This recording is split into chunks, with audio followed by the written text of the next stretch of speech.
we do work with the government to provide real-time intelligence on the battlefield in Ukraine. I'll leave it at that. And what's been amazing to me is the ability of the U.S. military to provide Ukrainians with real-time information to deal with the real-time threats.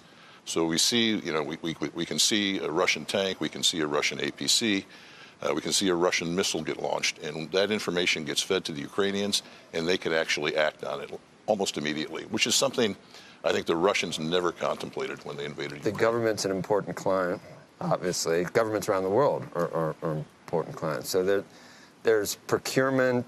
As things deteriorate in terms of security, does that make business better for you? Do we ever say we're not going to need to? You hear that from certain political circles, that we either need to be smarter or we need to do much less in terms of appropriations for defense. That's short-sighted usually, isn't it?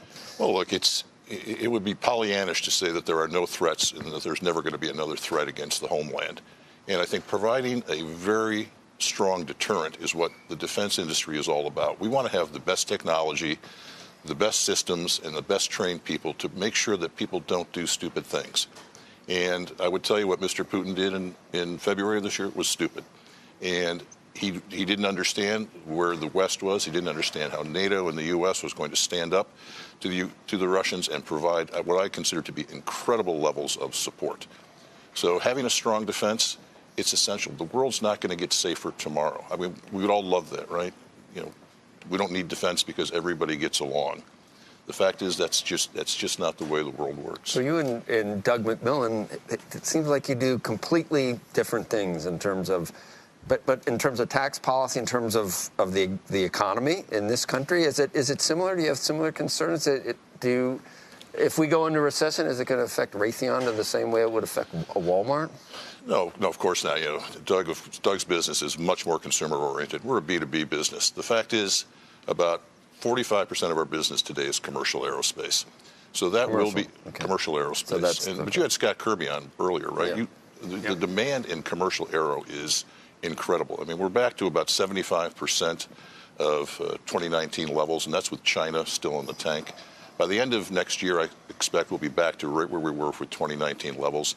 Pricing is good. Airlines will be making money. So if a recession is minor, as Jamie said, probably not much of an impact. A major recession, we see a downturn in travel, that'll have an impact, but that's an impact maybe 6 to 12 months later for us. On the defense side, we've got about a $65 billion backlog that's growing every day. That's not going to be impacted by the economy in the near term. Right. I think more important for us in the defense industry and really across the American industry is research and development. R&D. I was going to say we're on the 12th floor. Do you want to go out there and scream that from the? If there was one thing you were going to yell from the rooftops, it would be R&D. Well, what I would say it's about innovation and competing against Chinese interests. I think we spend $10 billion a year at Raytheon on R&D. It's a big number. We've got 66,000 engineers working on innovation every single day, doing a phenomenal job. I get a tax deduction this year of 20% of every dollar I spend. If I do that work in China, I get a tax deduction of $2 for every dollar that I spend.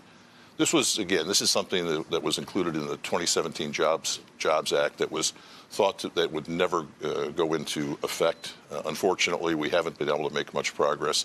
Hopefully, you mean in terms of that expiring? Expiring. So it's called Section 174. It's R&D amortization. So we spend the money this year, and we can amortize it over the next 5.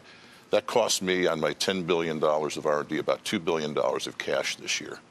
That's cash that I won't be able to use to invest in property, equipment, and people.